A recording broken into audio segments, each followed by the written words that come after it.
All right, guys, welcome back to the XG podcast. This is episode 22. And Yeah. As you can see, the debt has been paid. Yep. I walked out of sheer embarrassment to the soccer store and asked for the Real Madrid jersey. He's like, "Oh, you could try it on if you want." I'm like, "Nah, I lost the bet. I wouldn't put on this shirt in my life." But yeah, I had to pay the debt. Yeah, I was waiting for the new season to come around. I kept checking, and yeah, they finally had them. But they went up in prices. yeah, I noticed that because I was kind of alluding to our later topic that we'll get to on the podcast. But I was trying to buy a jersey, Mm-hmm. and the prices are gone up. Yeah, so usually I buy replicas all the time because I'm not a fucking player. But now it looks like I am gonna buy official match jerseys because they come with the name. They have the textured what is it, threads, I guess. Yeah, And yeah, the Adidas went up $10, so it's $100 per shirt, and Nike went up $5, so it's $95 per shirt. Trying to finesse this dude. yeah, man. It's what can we do? Companies inflating the prices for us and trying to screw us over. Yeah, I'm trying to go to Ross now or Marshalls. They probably have some. They do. You'll get lucky sometimes. But yeah, in this episode we're gonna go over our predictions for the top 4 leagues. 5, we're leaving out the French league because we already know what's gonna happen. Is it even a top five? I would say more like Netherlands would. Mm-hmm. Yeah, there's debate on that one. But yeah, we're gonna do Premier League, La Liga, Bundesliga, and Serie A. Yeah. But let's get right into it. Yep, our top 4 predictions. We'll start off with Premier League since you guys are probably more familiar with that and are, Premier League merchants. yeah. There's another word that we have for you guys, but we can't say it. Yeah.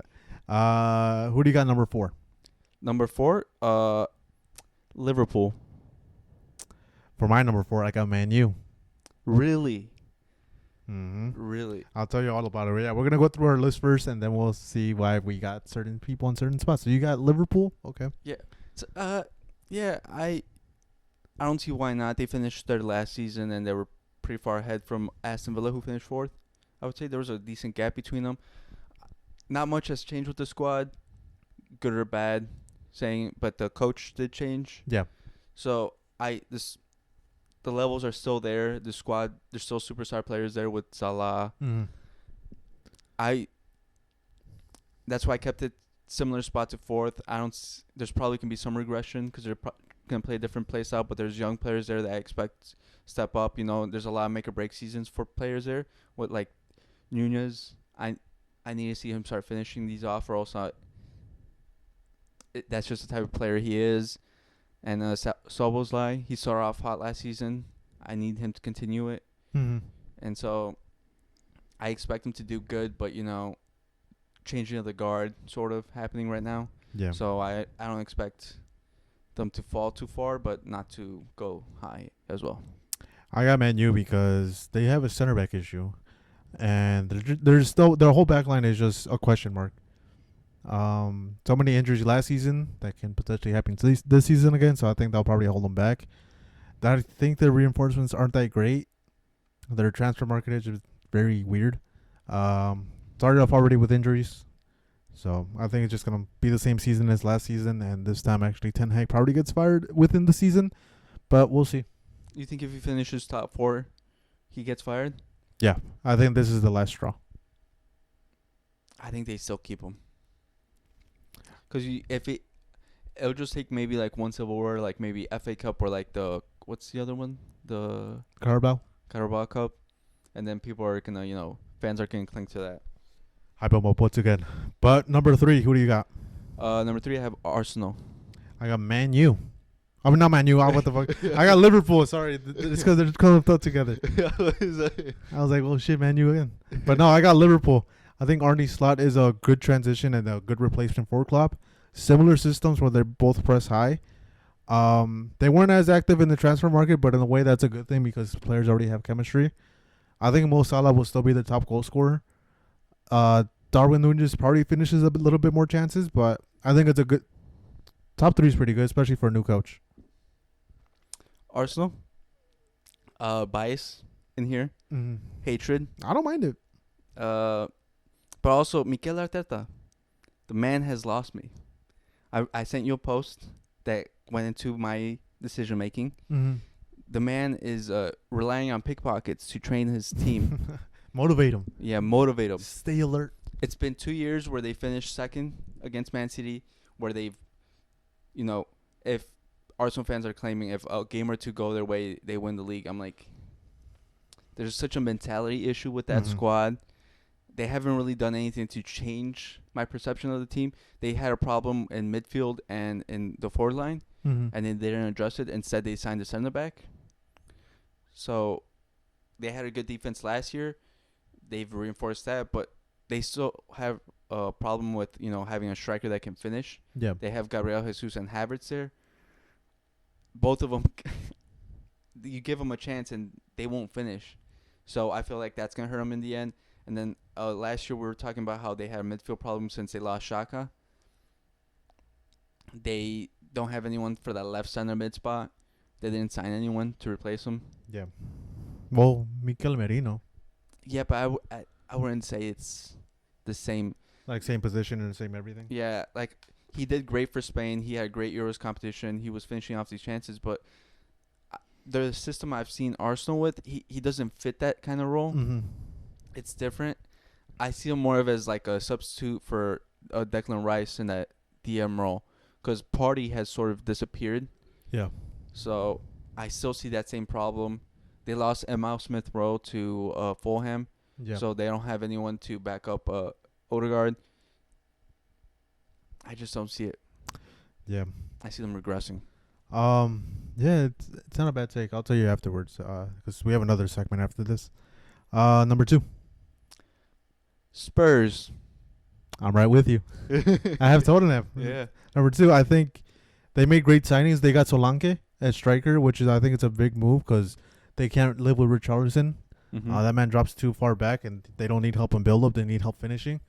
And I think it's just a great move. But yeah, I just love the way he plays too. Like his mentality is always attack, no matter what. Even when I forgot which game it was. I think it was Chelsea or Arsenal.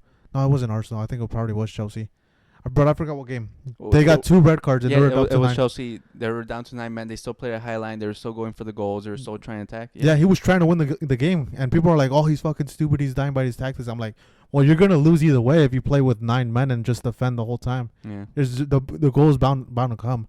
He just said, fuck it, let me go all out and maybe I get a goal and put even more pressure on them to attack and then get more spaces then.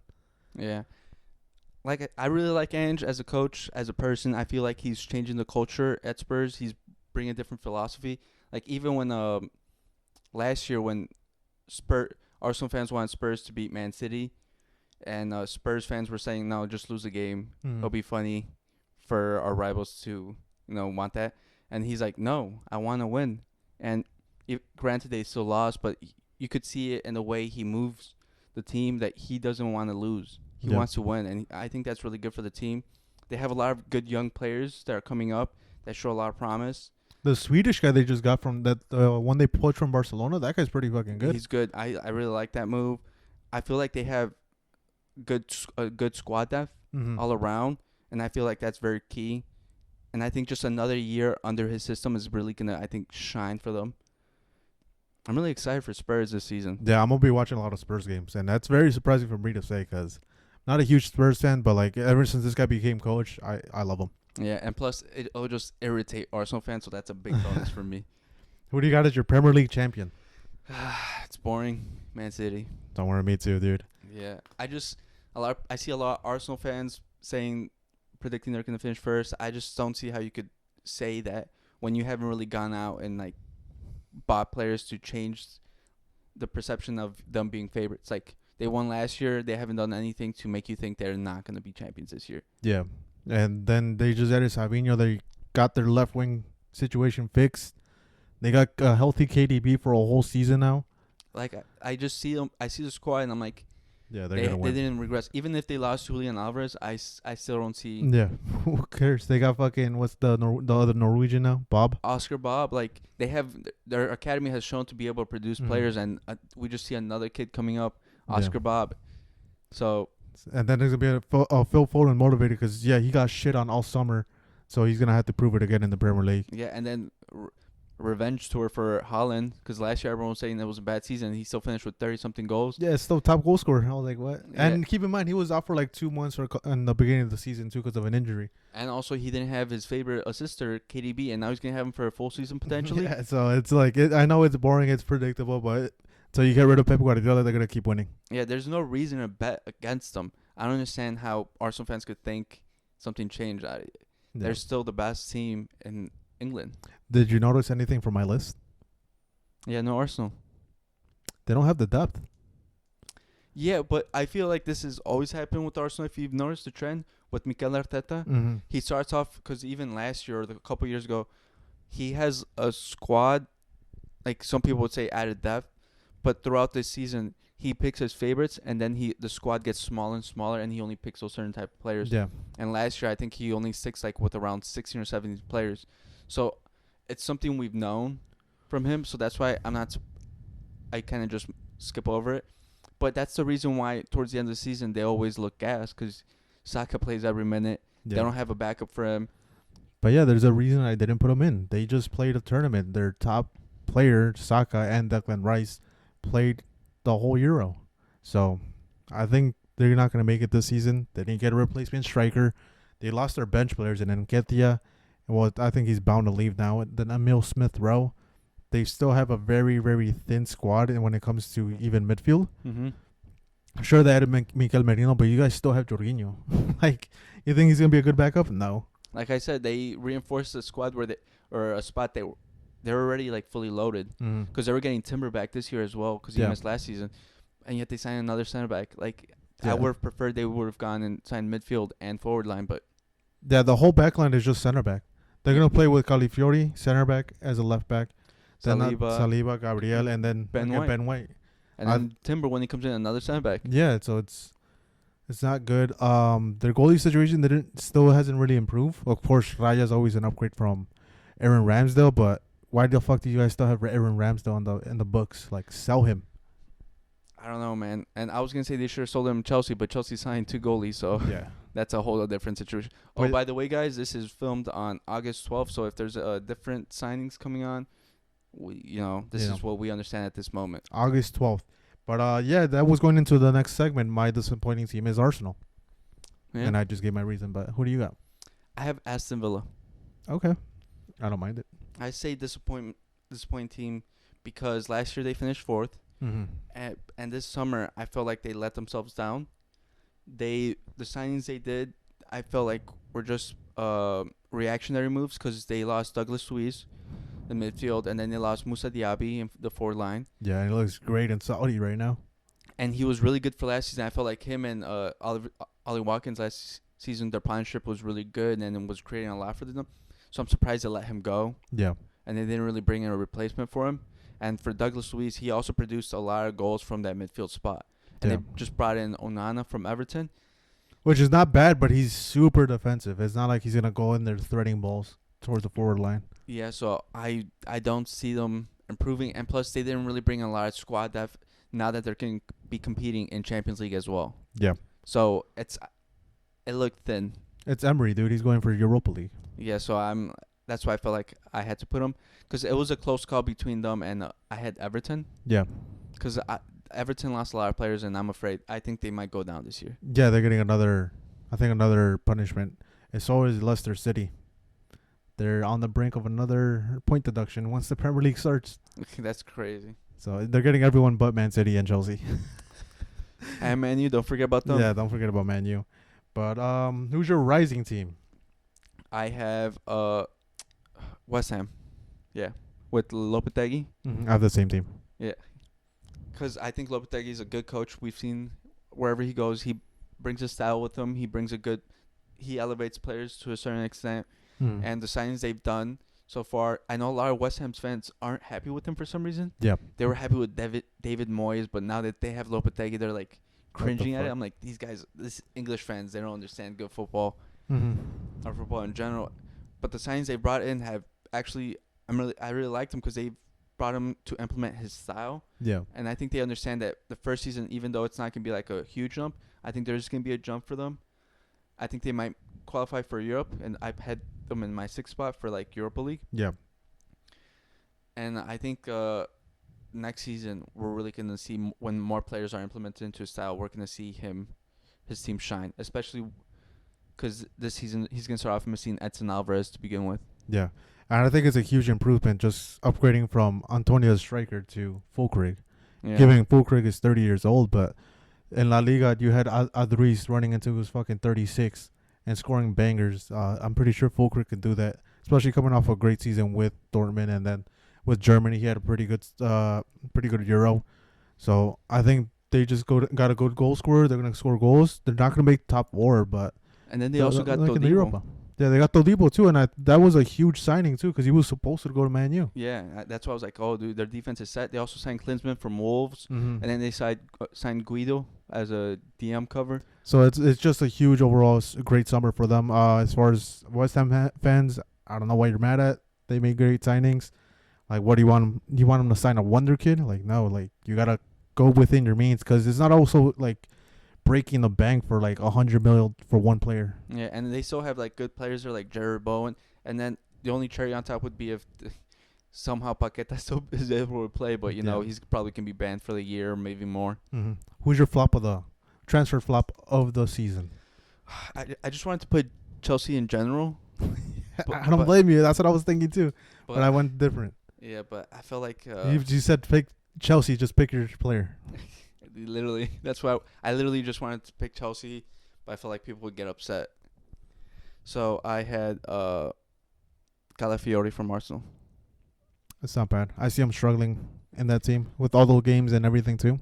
Cause he reminds me of a traditional Italian center back, Mm-hmm. and I think he's gonna struggle with playing the Premier League style. I feel like he's gonna struggle and he's gonna go back as a flop because in England there's different expectations, and I feel like he'll go back to Italy, and I think that's where he'll go back and shine. There's a reason I didn't put him, because I think he'll be a flop if he plays left back the whole season, but I think he's gonna take Gabriel's spot as the left center back, because he's naturally left-footed, and I think they could take his spot and force Gabriel to play left back. I don't know. I don't think they move Gabriel. Yeah, but that's just the take I was thinking. But for my flop, I have Lenny Yoro, another center back. Just because he didn't get a preseason, it was a forced move, so he didn't want to be there. And on top of that, Man U has always had issues with center backs getting injured. Might be another one. Yeah. I think it'll be a flop because of the price tag. Not so much of on field, maybe on field a little bit, just because he doesn't have that chemistry with his teammates. But I don't think he plays that many games. Yeah. And then on top of that, they're signing the elite. They're signing the elite and Masuari. So it's another center back. And, well, Masurara being a right back. But, yeah, where is he going to fit? If he has one bad game, they're chalking him.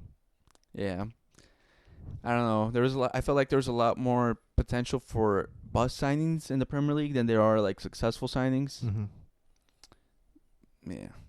But, yeah, just Chelsea in general. Yeah. I just want to get that through, guys. That would have been my first choice, Chelsea, because they're just signing players for stupid reasons. No reason. I think I texted you. They have 43 confirmed first-team members. 44. 44. And then Samu luckily got the talks broke down, but instead of like being like, oh no, we had enough players, they're on the brink of signing what's his name? Joao Felix. Yeah. I'm telling you, man, it's just a mess of a club. Squad depth though, they have it. Yeah. But enough of the Premier League, overrated league, the Farmers League. Yeah. We'll go over to La Liga. We'll start off with my number 4. I'll go Bilbao. Same. They somehow kept Nico Williams. Yeah, that was my main reason for keeping him fourth. Yeah, they kept Nico Williams, and then Ernesto Valverde has proved himself as a great coach and a great tactician. He's just gonna go above and beyond and do a bunch of things and great things for them. They're very tough at home to play in general because that stadium is amazing, and on top of that, Bilbao with a bunch of pressure. They have a bunch of young players too, so it's not like how before it was the old guard, how I mentioned Adriz before, the striker, but no, this time they have a really good one, and like Sanset, who could even play up there, and then Nico Williams, Iñaki, just bombarding those wings, you're fucked. But I think Bilbao's going to have a great season. Yeah, same. I kept him because Nico Williams, I expect another year of development, another year where he takes a step towards superstardom. They have good young players. Their academy has always been known to be good. The San Mames San Mames is always a fortress to go up to. everything's pointing for them to have a great season. I expect them to finish fourth, and then I think a deep run in Europe is also going to be held because last year they finished fifth. So I really see them shining. Yeah, definitely. Who's your number 3? I have Barca. I have Real Madrid. That's funny. So fucking hilarious. Yeah. Why do you have Barca? I have Barca because their biggest need wasn't filled. You guys signed Dani Olmo, which he's a great player, don't get me wrong. I think he would be a good signing in other positions, but in the position where you're in, where you can barely sign players, you guys should have gone for a DM. The DM spot's been missing for the entire year last year, and it's still missing for this season. And the backup you guys brought, or the person you brought in last season to bring him on, you guys sold him to Girona or on loan. So it's just going to be Gundogan playing CDM the entire season? Marc Bernal. That meant he had a mistake today. Well, not really his fault. It was fucking this guy, Inigo Martinez, gave him a ball. But Marc Bernal, I think, is going to make huge strides for Barcelona this season. It's looking promising. That's my thing. Barca's going to... That's why I kept them in third, because they're relying on their youth team and their young players to develop and basically carry the team. Because I expect Lewandowski to take a step back this year. He hasn't been great for Barca, and I expect him to not be as even reach that level, because he just seems like he's regressing every year he's been with you guys. He's sort of lost himself, and the offensive line, I just see it's just Lamine Yamal or nothing. And the defense, Araujo's going to be out until like December, I believe. So I feel like you have problems everywhere. And also in goalie, Ter Stegen's not the sure thing he once was. So I really see Barca struggling as a whole. And then you got Hansi Flick coming in, and he's trying to implement his system. I have Real Madrid because of what you just mentioned, the defensive line. They have the same line. Their 16-year-old center back just tore his ACL, sadly, which is fucking crazy, too, for it to happen. And horrible timing, too. But, yeah, you guys, Real Madrid doesn't have a healthy back line. They're going to rely on Rudiger playing all the games again. Yeah. Courtois, you guys aren't going to have a huge problem with Courtois, but the main thing is him to stay healthy. Because Lunin, you guys end up keeping him, right? Yeah, he's staying. Surprisingly, he stayed, but over the summer, he played the Euros. He didn't look that great. He didn't make the saves he was making in Real Madrid. So I don't know how. I'm telling you, the shirt gives you special powers. It's black magic, some say. Dude, I'm telling you, the shirt gives you special powers. Then it's the first year you guys don't have Cruz. I don't think Modric is starting all the games, so you guys are probably going to be missing that leadership. I think towards the end of the season, Valverde starts stepping up as that leader, or even Rudiger. They're going to be fighting over the Qatar band, but I think it's probably going to be Courtois, right? No, Valverde's getting it. Oh, okay, Valverde's getting it, but they're going to be stepping up as leader. But I think Ancelotti's going to have a issue with the front three. Like, where is Jude going to play? Is he going to play him as a false nine again? It's midfield. I think he's already confirmed. He's going to force him in the midfield, but is Jude really the best midfielder? He played in a deeper role in England, and he got lost in those matches, and we were criticizing him for that. And then Mbappe, like, if he drops stinkers, he can't bench him because Florentino's going to force him to play. But I don't think Mbappe will probably be the biggest struggle. I think it'll probably be Vinicius that has to, like, learn to take a step back, and even Rodrigo, because that right wing spot, I don't think it's as confirmed because Endrick is, like, huge name and everything. I'm pretty sure the president's going to want him to play. But, yeah, it's going to be, I think it's going to be a huge clash of egos in Real Madrid for the first couple months. They're not going to start off too hot. And that's going to probably hurt them in the end. But I think towards the end of the season, they're going to start getting things together. All right. Second, who do you have? I'm pretty sure we have the same ones. Athletic. Yeah. Madrid. Honestly, it's biased that they're second. Because honestly, going towards the season or the beginning of the season, they should be favorites because they've actually improved dramatically during this summer. Last year, they were the only team to beat Real Madrid. So, and they've only improved from that. So I actually really expect them to be really competitive this year because last year was kind of also even a transition year for them because Simeone was like switching the play style because they weren't as solid defensively last year as they usually have been. But that was because he was trying to play a new style, offensive style for them. Yeah. And his forward line wasn't the best. Like, it was Depay and Morata. Yeah.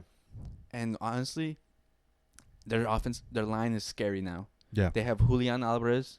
They have Sorlath, who they signed from Villarreal, who scored 22 last year Yeah.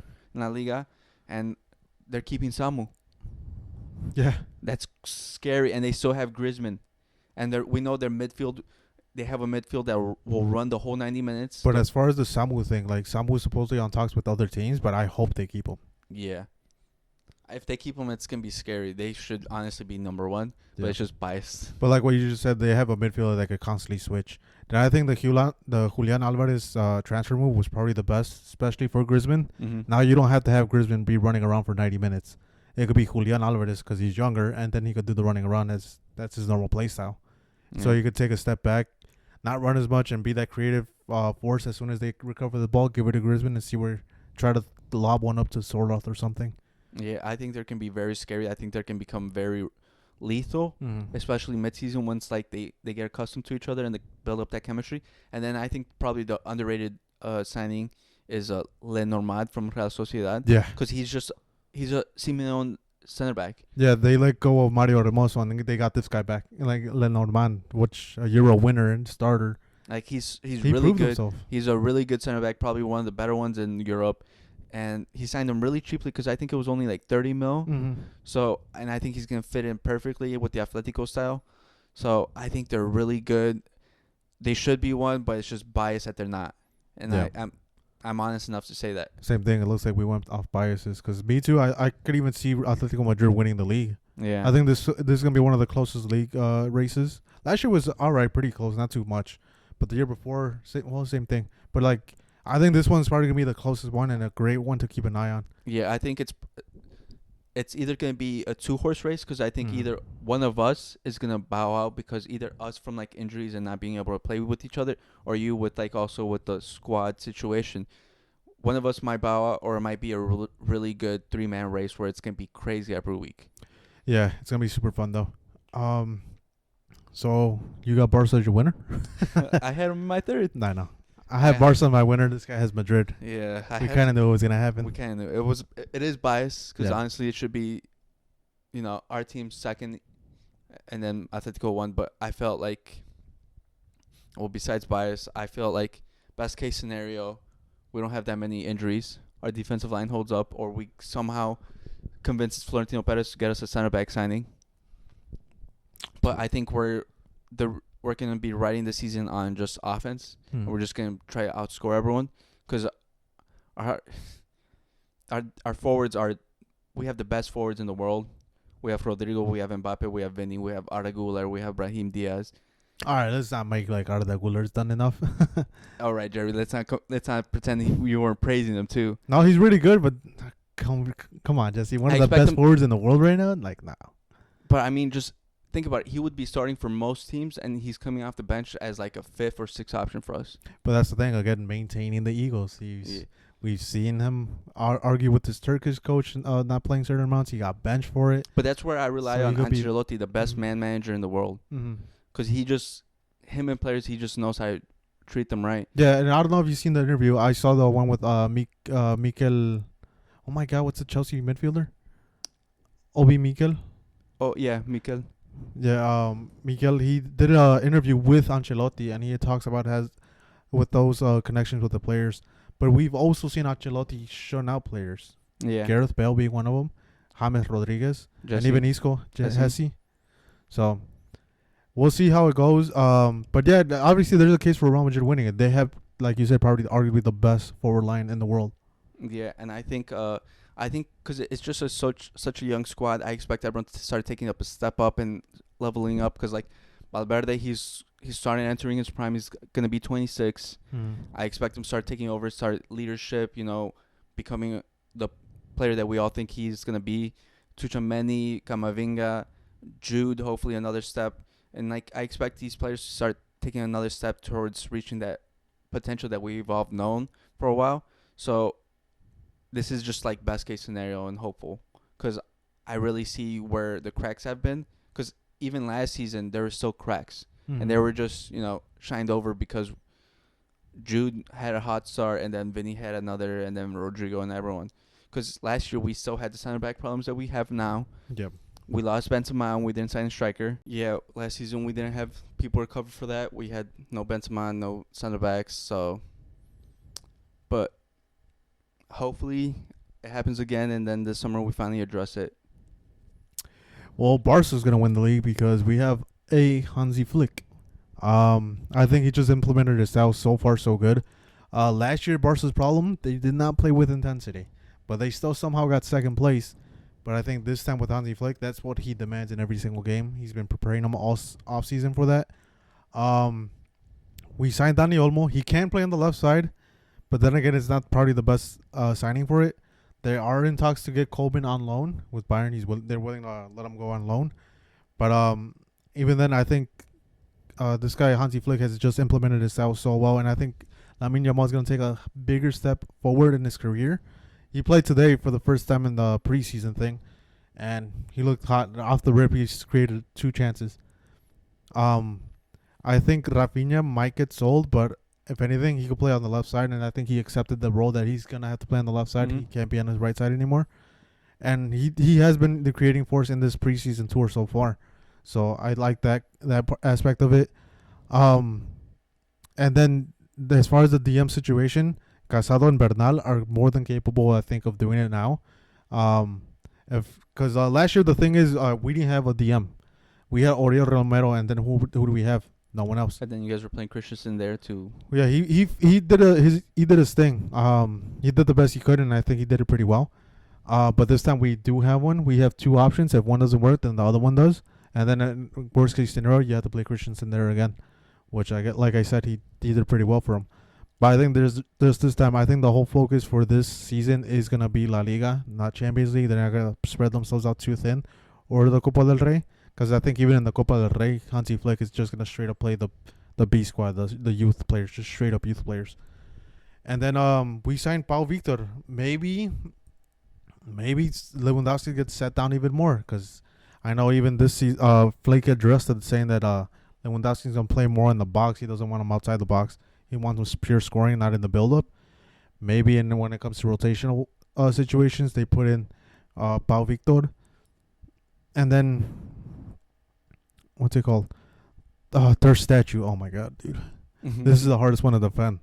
But I think he does come in form in season. He's shown up in multiple other seasons. He saved us before. He's won MVP for it. I think he's just lost his footing for a bit, but I think getting confidence over the season is going to be huge for us, and I think he's going to be the key. Then our backline situation, I'm not too worried about it. The one thing I am worried about is the depth in the left back situation. Because we still haven't gotten Cancelo back. Which then again is not the best move, but it's pretty good for itself. I think this will be a good battle between Balde and Cancelo. But as far as center backs, dude, we're set. Think about it. We have Mikel Fey, who hasn't been sold. It's a youth player. We kept Eric Garcia, Christensen, Kubarsi. Then Inigo Martinez is still there. Koundé could play center back. And then Ronald Araujo, you get him back in November, December. So I think we're not yearning for that. And even then, I think our best defensive player is Koundé. So I think, if anything, it's going to be a fun La Liga. I'm just excited for it. Yeah. Oh, my God. But that was a big one just because we follow La Liga a lot, so we went off on a tangent. But who's your most disappointing team? I have Girona. I'm with you. Yeah. It was between them and Villarreal. Villarreal because they lost Sorloth and they also lost their goalie. And I think it's prevalent in La Liga because I think this also can come later on in the transfer. A lot of players left La Liga, not that many joined back, and even if they did, there were smaller moves where it wasn't like a lot of money was handed. So it was kind of hard for that. But I picked Girona because, like I said, they lost a lot of players. Yeah. They lost their top goal scorer. They lost Sabinho. They lost Cote. They lost so many players. And they didn't really replenish them. They got some other good young players on loan and things like that. They did sign. But next year, you got to think about, like I said, with the same with Aston Villa, they're playing Champions League football next year. Yeah. They're playing European games. There's going to be so many games that they're playing. There's going to be not enough squad depth. Michele is a great coach, so I expect him to sort of stabilize and not, fall completely off. Mm-hmm. But it's gonna be very tough, and I think they're gonna have to rely on. I think you mentioned they're gonna investing a lot in their academy. I think they're gonna have to rely on them and hopefully get some players out of it. Yeah, I don't think it's gonna be a huge disappointment like that, but I agree with you. I picked them as my disappointing team just because on the heights they reached last season, they got second place or third place. I don't think it can be replicated right now just because they got squad wiped. But I think mid table is gonna be a great thing for them. They're gonna build off Champions League, get experience there, maybe even go to Europa League. Yeah, I think it's gonna be disappointing just because of the heights they reached last season. But as my disappointing team, and I'm gonna switch it up on you, it's gonna be Getafe, because they cannot register players. They only have registered the starting 11. They lost their best player in Greenwood, the best offensive player. Yeah, so I think you sent it to me. Yeah, they only have 11 players. Yeah. So they lost Greenwood, which was their offensive player. He scored most of the goals, created most of the goals. They can't even replace him because they can't even register the players. So I think they probably get relegated if not they're just touching the bottom. Kind of expected it because Getafe, I was kind of expecting them to go down because I think last year they kind of just barely survived, and even then it was because of their coach. Yeah, he just plays super defensively. Yeah, so I'm not mad at it, but I'm also not too surprised. Yeah. Who's your rising team?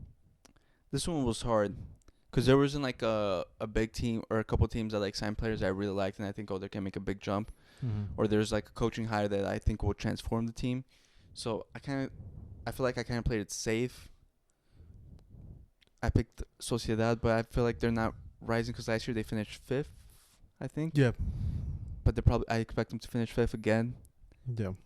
But I think it's just because it's going to be so competitive on the top 4. Because they're keeping Kubo, and they're so far, as we know right now, they're keeping Subamendi. So I really think they're going to... he rejected Liverpool. He said he doesn't want to go, that he wants to get a new deal signed with Sociedad. Yeah, so I think they're probably going to compete, and I think they're probably going to be one of the favorites for the Europa League. Yeah. For my rising team, I picked Celta Vigo. They were on the brink of relegation last season, so I think they make it up to the 10th spot, if anything. And that's going to be a huge thing, especially since last year it was a transition of power in the ownership. Yeah, with his daughter, the owner passed away, so the ownership went to his daughter, and she had to pretty much play what's it called, owner or whatever, and just build up from the squad there. And they were having issues because they had Rafa Benitez, they had to fire him, so it wasn't her coach, and now they got the same coach they replaced him with, and I think he stabilized him towards the end of the season. Yeah, it's kind of tough because I kind of want to put Betis there because last year they struggled, they were doing good, and then Isco got his injury, and then sort of struggled from there. I kind of wanted to put him because Isco's gonna be there again, but he's also, like I said, he's in his 30s. Yeah, there wasn't much squad movement, but hopefully with better luck with injuries, they might move up, but it's not much. Maybe Sevilla because they're bringing up a lot of youth players, and they got really struggled last year. Yeah, not too many buys. They even sold El Naseri, so they got some money, but they're not really super active in the transfer market. No, they're mostly like bringing up their academy, which I think is happening with most Spanish teams. Yeah, which is a good move in my opinion. Yeah, which I think it's gonna keep on happening. That we're probably gonna keep on feeding other leagues, mostly Premier League, with like signings. Yeah, because they want to be us so bad. They do. But I think it's just gonna be a rise again in the Spanish national team and Spanish players in general, because they're bringing up so many Spanish players now from the academies. That's true. Who's your flop? Transfer flop? That's where I mentioned there's not a lot of signings. Oh, I went with the Englishman, dude. Gallagher? I don't think he starts from Atletico Madrid and is going to struggle to try to get into the side. See, I had Dani Olmo. And I think it's not because he's going to be a flop. I just think it's because his situation is going to be arising, and then the expectation of him being like the only big signing for Barca. So people are going to expect him to like deliver 15 goals, 15 assists, and I'm like, that's not happening for him. Yeah. I think he's going to be good, but people won't recognize it. So that's why I went with him, but I really don't think he's a flop. Yeah, it's pretty hard picking the flop for this because this market was not super active. Yeah. Probably the biggest, obviously the biggest move in the world was Mbappe, but I don't think he's going to struggle as much as I think. He might struggle with the low blocks, but I think he still somehow gets 20 plus goals. Yeah. Now we're shifting over to the Bundesliga. I have Dortmund in fourth place. You have Dortmund in fourth. Yeah, dude, they just have a new manager. Nuri Sahin, the Real Madrid legend. He played like 10 games. He was with us for a couple seasons. He just had Yeah, injury but played problems. 10 games. Yeah, I have Dortmund, new coach. Lost their striker, replaced him with one of the top strikers, but still, it's just like a whole, like getting together, they're getting the team to mesh together. They'll probably do better than the season after, but as far as this season, I think they struggle. I have Leipzig. 'Kay. They kept Sesko. I think they're gonna. They have Xavi Simons back. Yeah, they have Xavi Simons back. I think they're gonna do really well again. I think they're gonna qualify for Champions League. I think it's pretty straightforward. I don't see a reason why they don't make it. Last year, Stuttgart finished, I think, third. Mm-hmm. They were a really good squad, but they got demolished. They got picked apart. Dortmund signed Guinessi, good striker, plays full crook. I think it's an upgrade. And then they also lost their center back Hido to Bayern. Mm-hmm. So I feel like Stuttgart's probably gonna take a step back, and then Leipzig is gonna fill that. I have Leipzig in third for the same reasons you just said. I think they still have the same coach, so they're building off that. Mm-hmm. They kept key pieces like Xavi Simons being one of the best players, and then Chesko I think is going to probably take another step up. He had a really bad Euro, couldn't finish chances, could have knocked out England. But yeah, I think Chesko has a lot to prove this season. Try to cement himself as a superstar and probably make a bigger move to Bayern Munich, of course. Yeah. Of course, where else will you go in the Bundesliga? I have Dortmund. Like I said, Mine wasn't that off. You were offended when I said fourth. because I think fourth, I don't know, for some reason fourth just looks bad. I think third is more competitive, but I don't know. But I think because my thinking is because fourth isn't like even competing for the title. I think third there was a chance, but I picked Dortmund because they improved that striker. They still do have young players. They do have good players in there, and I think they're probably gonna make another step up. And I think Nur Sahin is gonna be an up and coming coach by the end of the season, and he's gonna become a hot candidate for a bunch of moves. Okay. For second, I have Bayern Munich. Same. They. It's a Harry Kane curse. Yeah. It's a Harry Kane curse. I don't want to say it, but like, yeah, it might be the Harry Kane curse. But again, they didn't really improve too much in the wings. I look at Bayern and I think It's like the same team. They do look scary in a way that they have potential, because they do have young players. Like I think Musiala is probably gonna make another step and he's gonna be good. Harry Kane, we know what he is, and I think he might hold back the team because he's gonna be coming back and pushing into Musiala's space. But I think Michel Olise, I think he takes over the spot and he pushes Sane away from the bench, because I think Sane is just stalled in his development, and I think we know what type of player he is now. And I don't think he offers much else. Olise, I think he's going to be the next French superstar, but I think he's going to be a couple seasons away. Coman might be leaving. Gnabry, I think he's just a solid bench option at this point. Yeah, scores one hat trick, hyped up, and then he's set down for the rest of the season. Yeah, and then Manuel Neuer is kind of getting older. He's prone to more errors. The defensive line, they sold Elite, but they signed Hito, who was a really good center back last year, one of the better ones. I think they finally settled back there, but I just feel like they're still missing players, and then I don't really think Kompany is that type of coach. Yeah, he's a very young coach. He's implementing his style, which is tiki-taka, of course. He's trying to put that, and the only one that's done that successfully with any team and being Bayern as well, it's Guardiola. I think he probably has struggles with that. They make a coaching change in mid-season or something. But yeah, like I said, I think they didn't make enough good signings.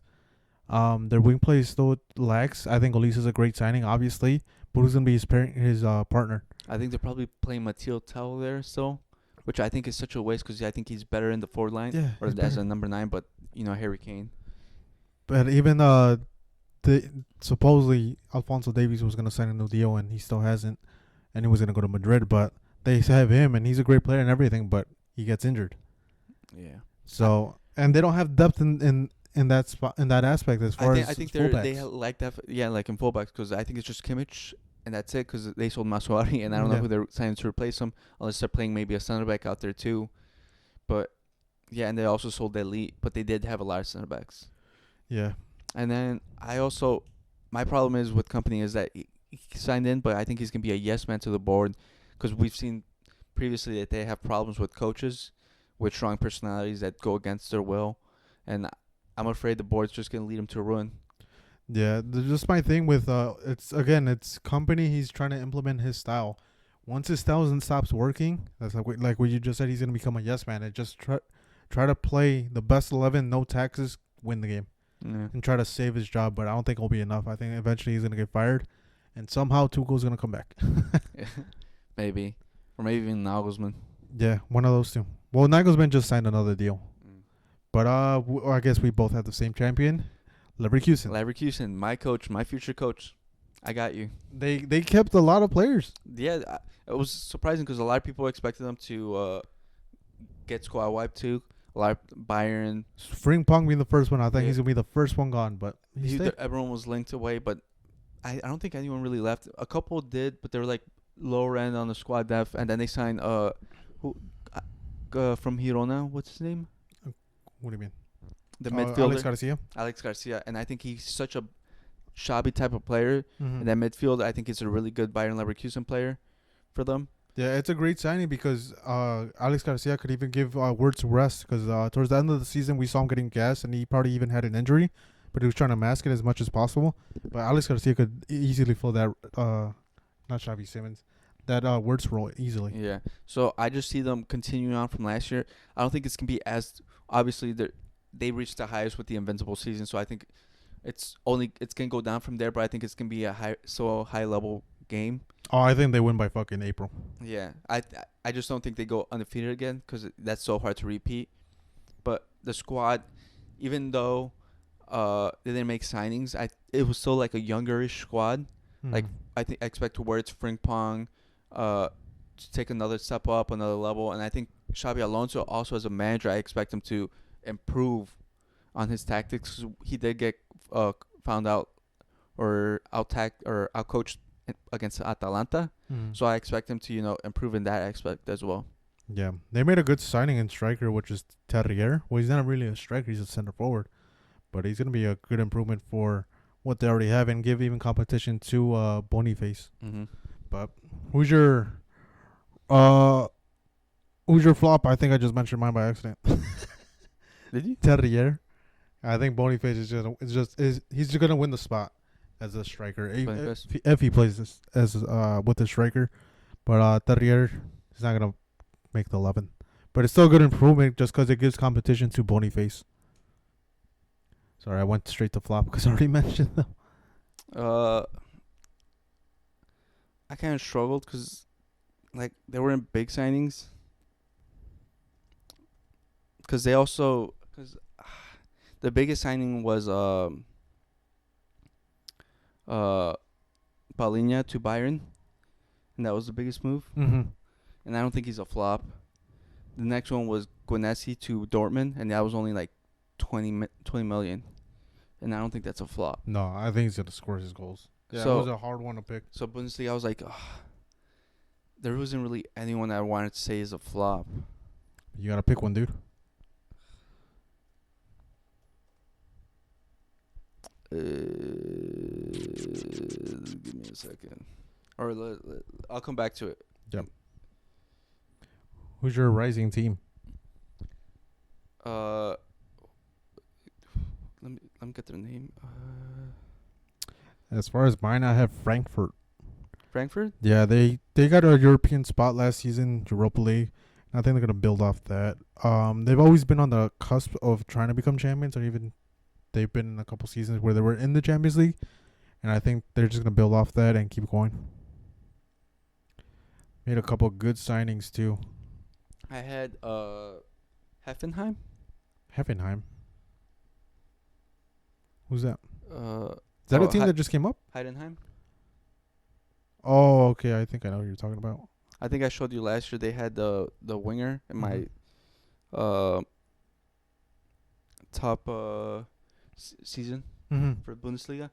I just expect him to take another step up because he was I think he was only 25. I think he takes another big season. I think he's prepping for a move to Bayern. Everyone is, dude. And then because I think they maintain the same squad. I don't think they I think they're probably challenged for European spots. I think they've probably finished like 8th or 7th. I think they finished good. I wouldn't mind it. Yeah, it was a tough one picking a rising team because a bunch go up and down. Maximilian Beer, Uh-huh. he signed for Dortmund. Okay. You don't think he gets into 11 or just struggles in general? Yeah, because he signed from Hoffenheim for 30 mil. And for 30 mil, and he has a striker as well. I don't think he gets the chances because like I said, I think Guanesi's the starter, and I don't think he lets go of that spot. I just think he's a better player because last year Stuttgart was, I think they were a really good squad, and I'm sad that they got pulled apart.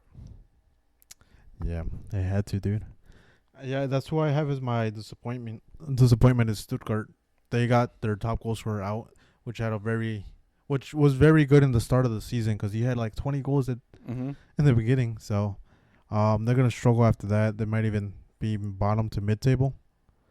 So, I think they finished 6th because I think they're in Champions League too. Keep in mind. Yeah, but they've replaced their players with not like a big name because they don't have the money like that. But they did replace them, and I think I want to trust their scouting system because they signed Unda from Brighton, and then they signed a couple other center back to replace Hito. So I think they probably finished there. I had what's his name? I think Werder Bremen. I think they might go down. Okay. And the last league, Serie A. Who's your number 4? Who did I have? It was Fiorentina. Damn. That was a wild card. Honestly, I did not expect that. Yeah, I picked Fiorentina because I like Assassin's Creed. No, because I really liked them last season. I thought they were gonna win the Conference League. Yeah. I thought they were really good. And also because I think they beat out Atalanta, because I think Atalanta was really good, but they're losing. I can't remember his name. Scamacca? No, Scamacca to the season, but also the midfielder. Which one? The one that's getting. I can't remember his name, dude. Oh, you literally told me midweek too. Yeah. What's his name? Coop Miners. Coop Miners. There you go. Because they're losing him, and I think he was such a big part in last year for them. I think he's really good. I think Atalanta squad, the coach is really good, but I feel like he's losing his best players already, and he's starting off on the back foot. And I don't think he's gonna have enough to be able to catch up with the Fiorentina. For my number 4, I got fucking Roma. They made an improvement easily right away from Lukaku to Doibek.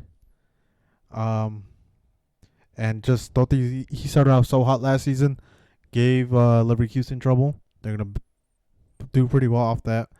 I think they're gonna struggle with depth, if anything.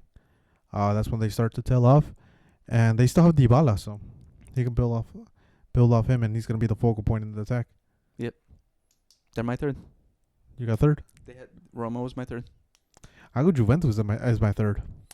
I think I've mentioned this before. I really like Thiago Motta. I really like the system, and I think Juventus has made some nice signing. But I think you've also sent it to me. He did sort of squad wipe them. He changed. He hasn't sold anyone though. That's the thing. But he did get really a lot of players. I think there's a lot of changing of the guard there. This can be changing a lot of players to fit his style.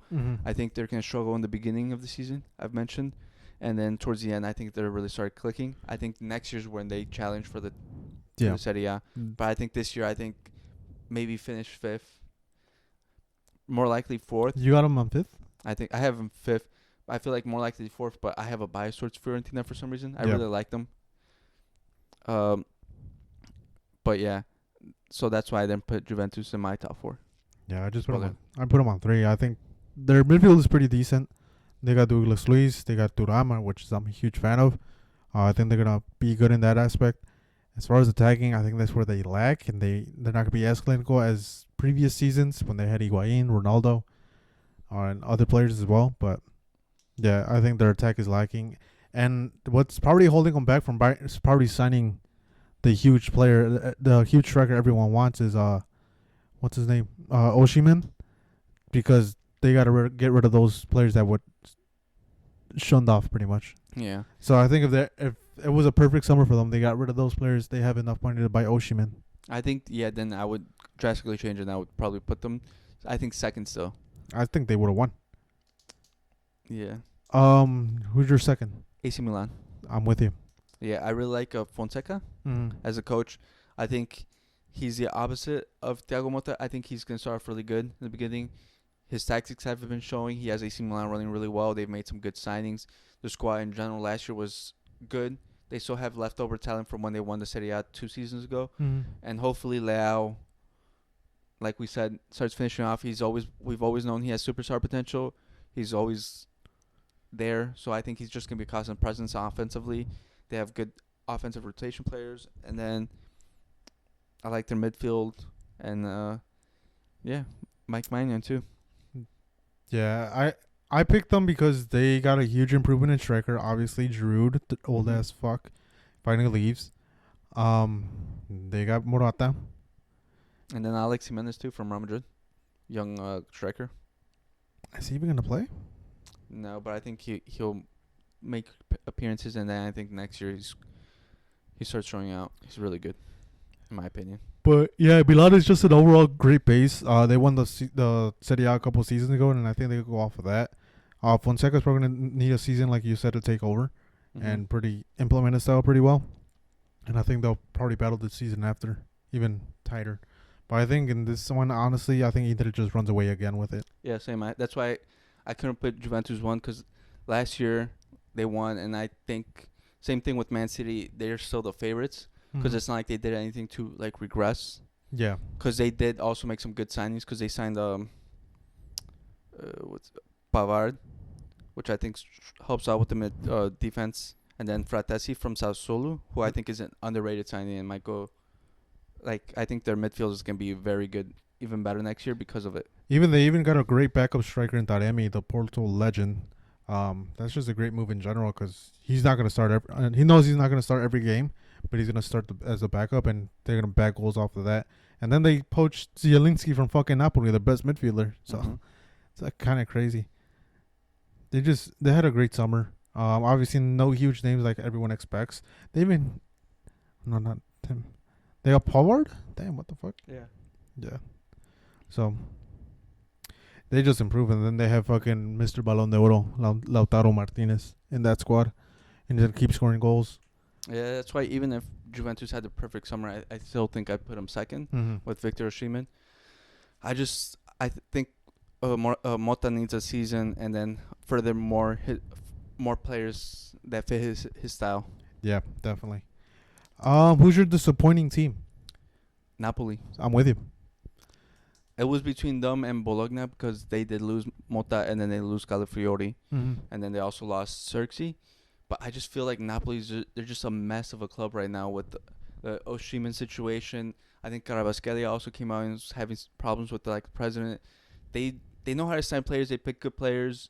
But I just feel like the club in general is a mess. Yeah, those two players definitely wanted to leave. They didn't get their move because the coach wanted them. I think it's Conte, right? Whatever. The coach wanted them. He said they're not for sale. Even the president came out and said it. Osimhen stayed quiet all summer, and so recently he refused to play, refuses to train. He wants a move. They're not giving him his move. So I think it's gonna be a whole mess. And then they, like I mentioned, they lost their best midfielder in Zielinski, so they're kind of chalked for the season as far as scoring goals. They struggled with the second division team in the Coppa Italia with their strongest 11 over the weekend. So it's gonna be a bad season for Napoli fans. Who's your flop? Your transfer flop? I just had him. The signing for Atalanta, the striker, he signed from Genoa to replace Scamacca because of the ACL injury. Let me see, where is he? His name? Scamacca. Matteo Retegui. He signed for 23 mil, probably less than that because it's in American dollars. But I just feel like he's not gonna live up to reputation already because he's signing for Atalanta, who were good last year, and now he's gonna have to replace the production of Scamacca. And they're in a dire situation because also Coop Miner is also leaving, So there's gonna be a lot of pressure on him, and I don't think I think he's gonna struggle scoring goals, and I think he might get benched for someone else. Who was it? No, yeah, you picked Retegi, Mm-hmm. the striker. My flop is Emerson Royale. This man should not be a footballer in any of the top 5 leagues. He should go back to Brazil or something. But yeah, he's been struggling with Tottenham. They were forced to play him because of all the injuries they had last season. But he's not a good player. I'm surprised he keeps getting signed by these big clubs. I think he's in. He signed for Barca. Yeah. Then we sold him instantly after we signed him. We're like, yeah, we're not doing you. What the fuck? He signed for AC Milan, so it's not a good signing. Who's your rising team? I think we both have the same one. ¿Cómo? Yeah. Yeah. Fabregas' team. I look at the squad and I don't see like a crazy squad. It's more on Fabregas, the name, and I feel like it's more hype. But I've heard really good things about them. The things I have seen from when they do play good. I'm just skeptical about the squad because they didn't really improve it over the summer because they did sign Varane, but he's injured already. He got injured, sadly. So it's gonna be tough because, like we said, Serie A is rising. There's a lot of good teams. I think this was the toughest ones to pinpoint, like the teams that we're picking, besides the top 3, obviously. But even then, I think the reason I'm judging their success as rising team, I think they're gonna stay up. Yeah. Are they gonna be in the top 10? No. Probably not. I think they'll probably be like 15, 16.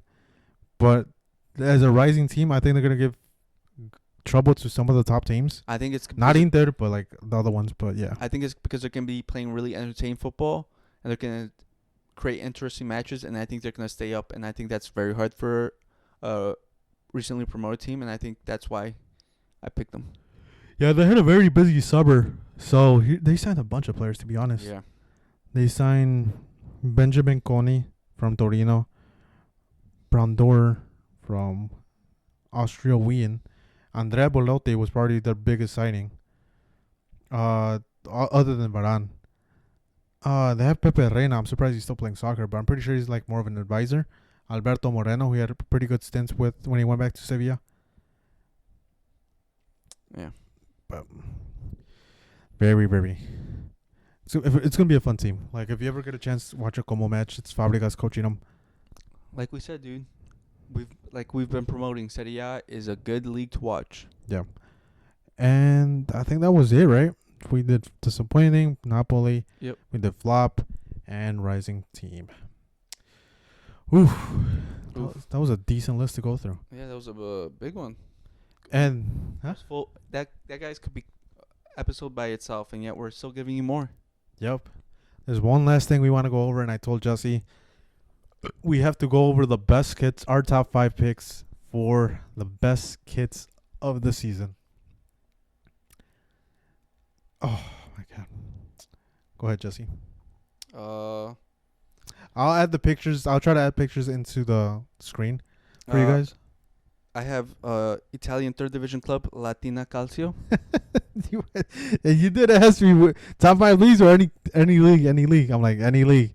You sure? Because I'm like, go ahead, go deep. I don't care. Yep. Just don't pick a local club from fucking Illinois. Yeah, it looks really sick. Oh, okay, that is a pretty sick squad. And then also this is the away one. Oh, okay, you went both? Okay. Yeah, I felt like it was hard to distinguish, so I just put them in one spot. So, yeah, I have that one. I have as my number 5 as Napoli away kit. The white one? The white one. Yeah, the blue one was nice. The white one, I feel like Italy in general has really nice kits. Yeah, Serie A. We talked about it. The Serie A right now went all out for the kids. Yeah, they went all white and they went with their new rebranding logo. It's like I wouldn't even know. I want to call it black or gray. I don't even know what color it is. But look it up. I'll put it on the screen again. It's just a beautiful kit. I'm even thinking about buying it. Yeah, and then this kit I was trying to buy, I think I mentioned before, Fiorentina away, or even their home kit, the purple one is really nice. Oh, you like the all white with red? Yeah, I like the all white. It's a clean look. I think it's a classic look. Mm-hmm. The purple one I was also trying to buy. Mm-hmm. It just looks really nice. It looks, yeah. Easily, dude. My number 4 was Barca. The Barca home kit, dude. That kit is beautiful. I tried shying away from mainstream popular ones. Because even though if they did look nice, I feel like it was too obvious. I was trying to like third division. There's a couple more third division ones, but I'm like, no, I shouldn't be trying to be too hipster. But yeah, the Barca home one is just a classic one. It's one of the kits I've always liked. This Barca, they've worn it before. And it's a similar scheme. But yeah, dude, I'm buying that shit instantly. A Lamine Yamal one. The Sevilla third kit. Okay, that's pretty cool. Yeah, it's nice. It's So all black with like red dashes, I guess. Castore has, I think, they've been producing some really nice kits out there, so you guys should definitely look it up. And then shout out to the French club, Lyon. Their Lyon home kit is amazing. Here, let me show you. It's all white. It's obviously what you think of Lyon, but it's just white, and then the Adidas 3 stripes is blue with the Lyon blue on it. The sides on the bottom of it, it's blue, and then the other one's red, and then the middle one is like blue and red, obviously, but it's like fading towards white, and I think it's just amazing. Yeah, it does look nice.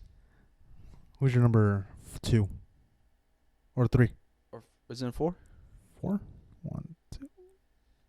Yeah. I have the Blackburn third kit. The pink. Is that the city? Yeah, it's a city map with the pink, and it just looks really nice. I have Mallorca home kit. What is it? The home kit? Yeah. Oh, this kit was amazing. I think it is another one. The same one as the what's it called? The Sevilla one. I think it's the same brand. No, no, never mind. It's Nike. Because the Blackburn one's Macron, and it's really nice too. Ooh, that does look nice. It's fucking right. It's black and red. Oh, dude, I'll show it on screen. I'm gonna put my editing skills and put them on the screen. But dude, the kit is just amazing. It does look nice. I have 5th, the OGC Nice. Well, it's number 1, yeah. Oh, you went backwards? Yeah, it's okay. OGC Nice, the black and red. It's just classic. Yeah, that's pretty cool. And they also have the away one's also nice because it's all white and then gold. Okay. So they both look really nice. So I went deep cuts like you, Jesse.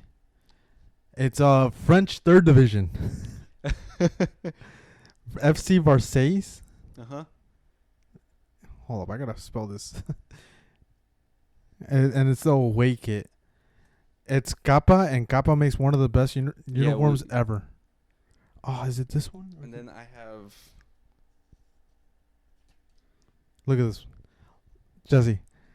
It's all white with gold trim on the out, like I guess the sleeves and the collar, and like there's like kind of like pinstripes, but it has like little dots. Obviously, I'll show it on the screen, and it's an amazing kit. I saw it, I'm like, dude, Kappa just went all out for this shit.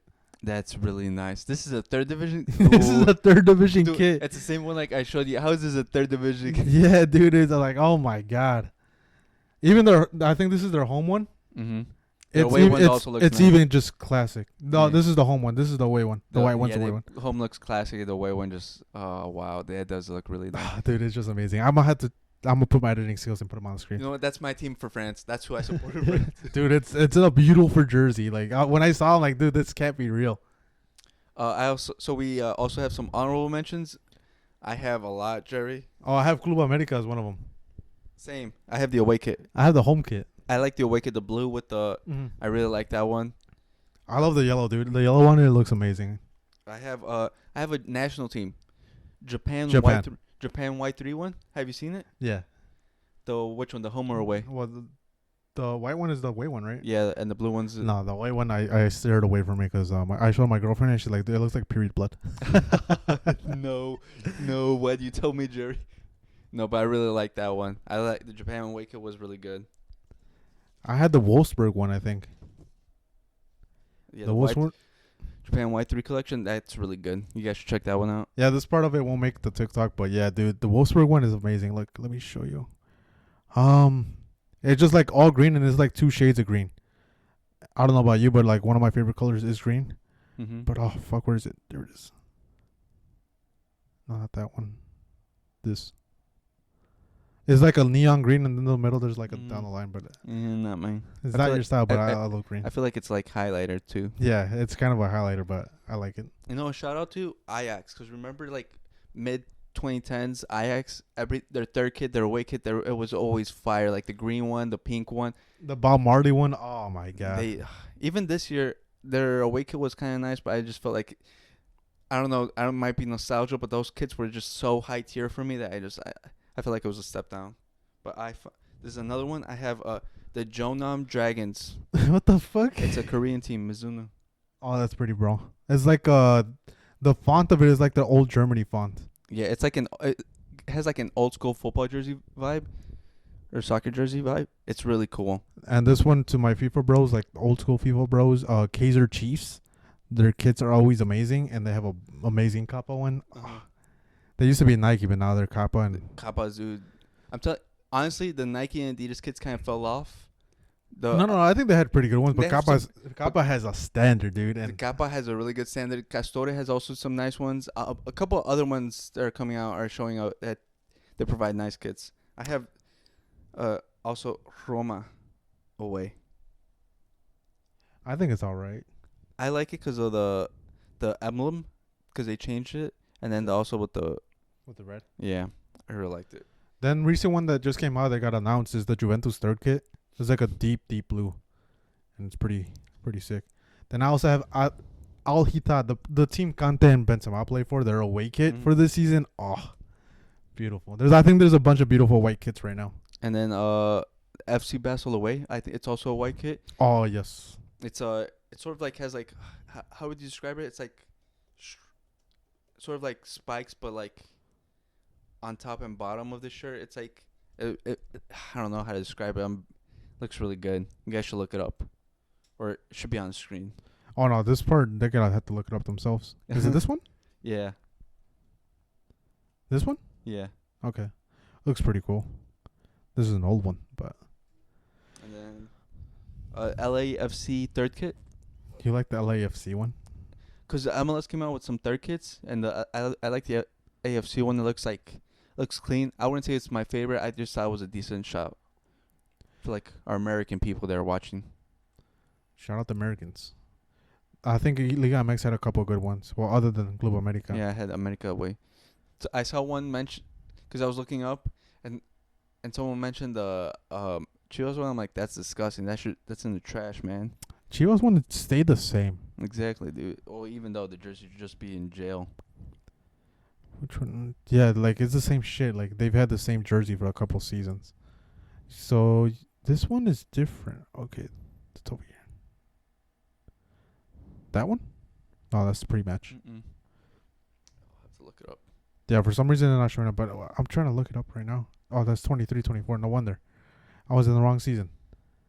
But yeah, there's a bunch of great kits. Let us know what kind of kit you guys like and which one you're gonna buy. Jerry. Which one? It's from Athens Kalithea home kit. What the fuck?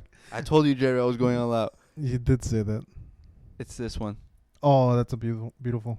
It's like a navy blue on top, and the color like a light blue. And I like the emblem. It's just like the That's kit. wrong. Yeah. It's also by Kappa. It's Kappa, dude. Best jerseys. Whose jersey was it looking for? LAFC third kit. Oh.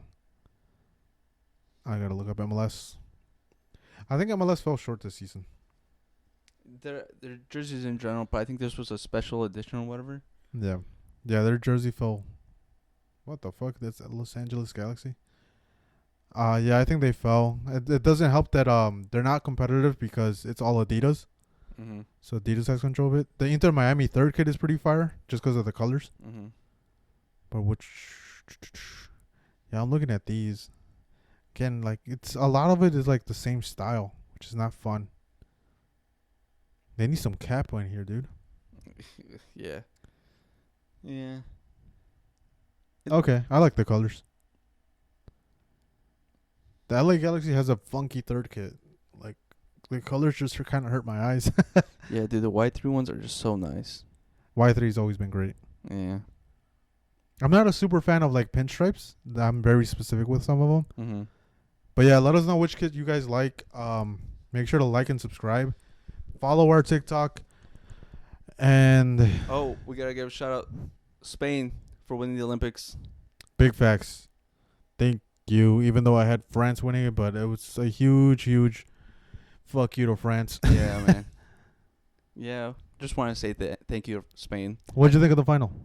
I thought it was set, and then they came back. Yeah. Had me stressing. The coach took off their best player for the Dude, team. when I saw Fermin going out, I was like, this could come back and bite them in the ass. And it did. And it did. I'm like, hopefully it doesn't. But then when it went to extra times, I was stressing. But thankfully, it all came out. It was all good. Yeah, all worked out. That Arnautenas assists all the way from the back. That shit was amazing.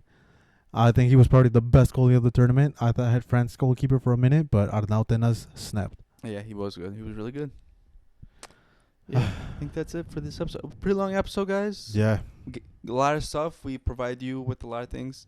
Let us know your predictions for the season, and share some other cool, soccer kits. Yeah. Especially from the third division, because apparently they're popping off. Yeah, we need the deep cuts because Jesse went super deep. I don't know if you could go deeper than Jesse, but that's what she said.